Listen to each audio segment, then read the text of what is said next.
Hello dear student, good evening. कैसे हैं आप लोग? तो चलिए स्टार्ट करते हैं मेंस्ट्रुअल साइकिल। तो मेंस्ट्रुअल साइकिल में एक्चुअली कुल 4 फेजेज होते हैं। जो पहली फेज है उसको हम मेंस्ट्रुअल फेज या फिर ब्लीडिंग फेज कहते हैं, और जो दूसरी फेज है उसको हम फॉलिकुलर फेज या प्रोलिफरेटिंग फेज भी कहते हैं। जो तीसरी फेज है वो है ओवुलेशन फेज, और उसके बाद जो चौथी और लास्ट फेज है उसको हम कहते हैं ल्यूटियल फेज। सो आइए देखते हैं एक एक करके। तो सबसे पहले हम बात करेंगे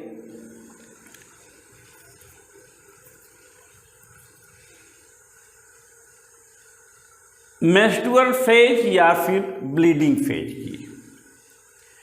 एक्चुअल में जो लाइफ होती है, जो पीरियड होता हुआ 28 डेज में होता है मैक्सिमम वोमेन्स में, एडल्ट वोमेन्स में। कुछ में 28 से ज़्यादा होता है, कुछ में 28 से कम भी होता है, लेकिन ऑन एवरेज 28 को मान के चला जाता है। और हम मेंस्ट्रुअल जो साइकिल, जो मेंसेस बाहर आना शुरू करता है, वही घटना हमें बाहर दिखती है। बाकी जो घटनाएं घटती हैं वो अंदर घटती हैं, यूट्राइन में, ओवरी में।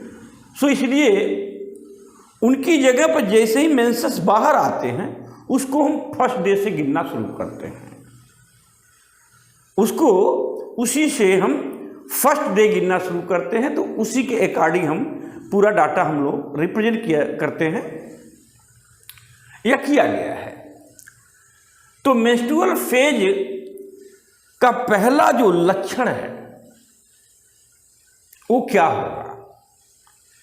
पहला जो लक्षण ये है कि जो LH हार्मोन्स है उसका लेवल डाउन होता है, और जैसे ही LH का लेवल डाउन होगा तो उसी समय जो कार्पस लूटियम है, जो कि इंडोमेट्रियम का जो डेवलपमेंट था उसको मेंटेन किए हुए था अपने द्वारा सिक्रीट किए गए प्रोजेस्टेरॉन हार्मोन से। और जैसे ही LH हार्मोन्स डाउन होगा तो जो कार्पस लूटियम है वो रिग्रेट होना शुरू हो जाएगा, अर्थात डीजनरेशन उसका स्टार्ट हो जाएगा। और जब डीजनरेशन किसी चीज़ का स्टार्ट हो जाएगा और उसके द्वारा सिक्रीट किए गए हार्मोन से ही जो इंडोमेट्रियम की जो कंडीशन इम्प्लांटेशन के लिए बनी हुई थी, मतलब टू रिसीव द एम्ब्रियो, वो कंडीशन जो बनी हुई थी वो कंडीशन अब क्या होगी? जब प्रोजेस्टेरॉन कम हो गया तो वो कंडीशन क्या होगी? वो कंडीशन फिर डिस्ट्रॉय होने लगती है। मतलब कि जो इंडोमेट्रियम थिकनिंग है वो ब्रेक होने लगेगी, इंडोमेट्रियम वॉल में ब्रेकिंग होने शुरू हो जाएगी। और जब ब्रेकिंग होगी तो उस दौरान क्या क्या होगा? उसकी ग्लैंड्स भी टूटेंगी, उसकी वॉल्स भी टूटेंगी और उसकी कैपिलरीज भी टूटेंगी, जिसके चलते कुछ arterial blood, I am saying here arterial bloods, जो कि कुछ 20 to 40 ml निकलते हैं, वो रहेगा। प्लस साथ में जो ओवा जो फर्टिलाइज नहीं हुआ है वो होगा, उसका भी डीजनरेटेड पार्ट होगा, और कार्पस लूटियम का भी डीजनरेटेड पार्ट होगा, और साथ में जो यूट्राइन ग्लैंड है उसका, uterine gland, uterine wall and vessels, all these things ये डीजनरेट हो जाएंगी और वो फिर बॉडी से आउट होंगी। किसके थ्रू आउट होंगी? वेजाइना के थ्रू आउट होंगी। And that phase is known as menstrual phase or bleeding phase, इसीलिए उसको कहते हैं कि उसी समय वो ब्लीडिंग होना शुरू हो जाती है। तो दो इवेंट आपने देखा क्या, पहला तो पिट्यूटरी हार्मोन में चेंजेस, क्या चेंजेस हुआ कि जो LH हार्मोन वो डाउन होता है, और जैसे ही वो डाउन होता है तो कार्पस लूटियम जो कि ओवेरियन चेंजेस है, ओवरी में चेंजेस है, ये कार्पस लूटियम क्या होगा, वो रिग्रेट होना शुरू करेगा, जिसके चलते ओवेरियन हार्मोन प्रोजेस्टेरॉन डाउन होगा।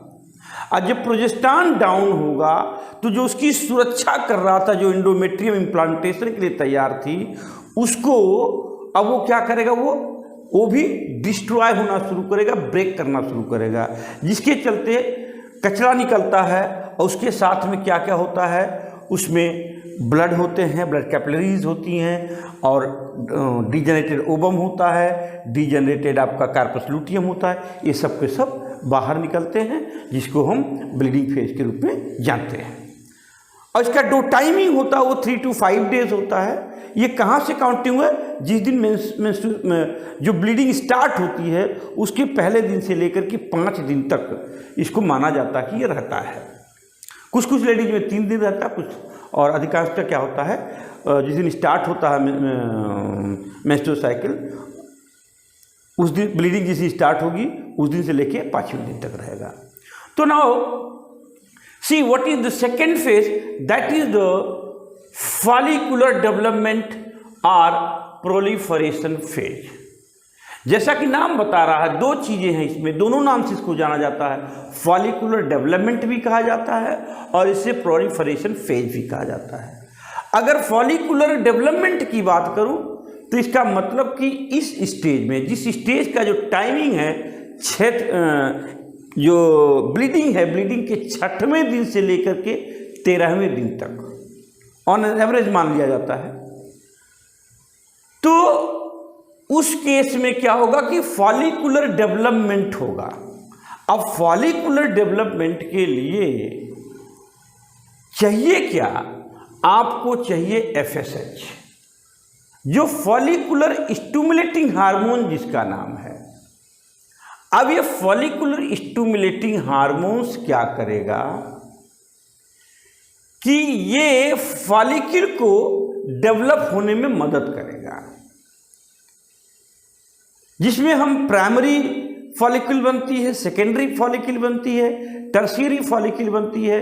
टर्शियरी फॉलिकल को ही हम ग्राफियन फॉलिकल कहते हैं, और उसी में जो आपका सेकेंडरी ओसाइट पड़ा रहता है एज इट इज।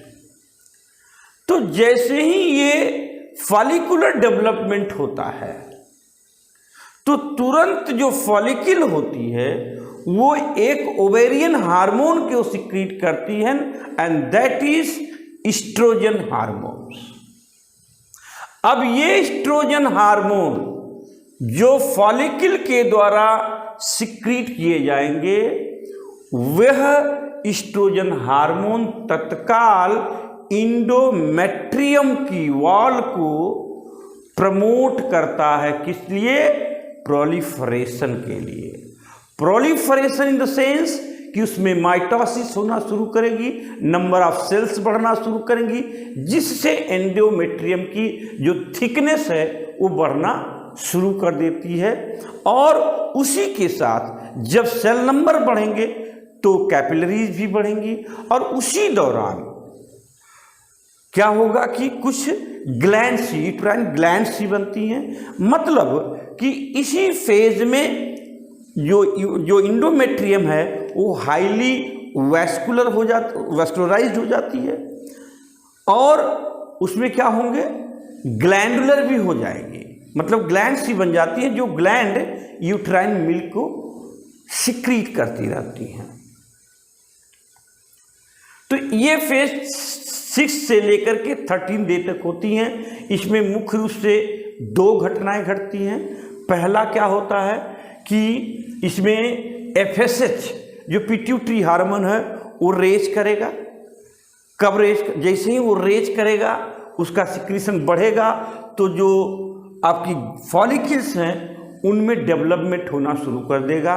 तो प्राइमरी से टर्शियरी फॉलिकल तक बनेगी और वो फॉलिकल क्या करेंगी अब ये तो आपका ओवेरियन चेंज है कि फॉलिकल क्या होंगी, डेवलप करना शुरू करेंगी। और जब फॉलिकल डेवलप करना शुरू करेंगी तो वो फॉलिकल क्या करती हैं बेटा, एस्ट्रोजन हार्मोन को सिक्रीट करती हैं। और वह एस्ट्रोजन हार्मोन क्या करेगा कि जो इंडोमेट्रियम की वॉल है उसे वो प्रमोट करता है, मेंटेन नहीं प्रमोट करता। ध्यान दीजिएगा, क्योंकि प्रोजेस्टेरॉन इसको मेंटेन करता है, एस्ट्रोजन इसके प्रोलिफरेशन को स्टिमुलेट करता है या प्रमोट करता शुरू करता है। तो जैसे ही ये इसका प्रोलिफरेशन शुरू होगा तो इसमें माइटोसिस डिवीजन होंगे, इससे नंबर ऑफ सेल बढ़ेंगी। तो ये इसकी थिकनिंग, जो इंडोमेट्रियम की थिकनिंग क्या होगी वो बढ़ेगी। तो उसके चलते उसमें ब्लड वेसल्स बढ़ेंगी और उसके बाद में उसमें ग्लैंड्स भी बनेंगी जो कि यूट्राइन मिल्क को सिक्रीट करती हैं। अब उसके बाद अपने पास तीसरी स्टेज आती है जिसको हम ओवुलेशन कहते हैं, जो ऑन एन एवरेज अगर 28 डे की जो साइकिल है पूरी, तो वो 14th डे, जो मिड 14th डे होता है, उस दौरान जो ग्राफियन फॉलिकल के द्वारा एस्ट्रोजन हार्मोन सिक्रीट किए जा रहे हैं, वही एस्ट्रोजन हार्मोन बिल्कुल मिड टाइम पर लगभग 14th डे पर वो क्या करते हैं, पिट्यूटरी ग्लैंड को पॉजिटिव फीडबैक देते हैं कि अब LH की ज़रूरत है, सो ज़्यादा से ज़्यादा LH रिलीज करो। तो at that time LH surge की कंडीशन आती है, FSH भी बढ़ता है, लेकिन LH सर्ज के चलते ये जो ग्राफियन फॉलिकल है इसको स्टिमुलेट करता है वो, जिससे कि वो रप्चर होती है, ब्रस्ट करती है। और जैसे ही वो ब्रस्ट करेगी तो सेकेंडरी oocytes वो बाहर आ जाएगी and that process is known as ovulation. That process is known as ovulation. तो जैसे ही ओवुलेशन हो जाएगा तो अब ये कंडीशन क्या कही गई, इसको हम कहते हैं ओवुलेशन, जो कि लगभग 14th डे को ये होता है। अब आ जाता है चौथा फेज, जो सबसे लास्ट फेज है, जिसको हम सेक्रेटरी फेज भी कहते हैं, ल्यूटियल फेज भी कहते हैं। ल्यूटियल फेज इसलिए कहते हैं कि इसी समय कार्पस लूटियम बनता है। सेक्रेटरी फेज कहते हैं, उसे भी अभी डिस्कस कर लिया जाएगा। तो देखिए, जैसे ही ओवुलेशन 14वें दिन हो जाता है तो जो रेस्ट ऑफ फॉलिकल है, जो फॉलिकल का रेस्ट पार्ट बना है, वो क्या होगा, LH हार्मोन के चलते वो एक अलग शेप ले लेता है, अलग स्ट्रक्चर ले लेता है, जिसको हम कहते हैं कार्पस लूटियम।